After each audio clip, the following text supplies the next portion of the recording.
We are going to eavesdrop today on a consultation with builder Chad Freed from Castlehawk Builders in Northbrook as he explains how we would make an open concept out of a house that was built in 1970s. Let's follow them around. Obviously, once you start going through and doing surgeries and walls and opening things up and closing them, you're obviously going to spend more money. Sure.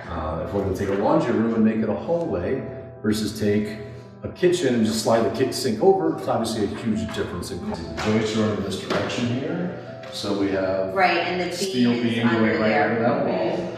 So we have docks that get moved over. We open these things all the time. Obviously, you can see that we have a dock going at least this bay and this bay. Who knows if there's another one in this bay or this bay going out to feed kids.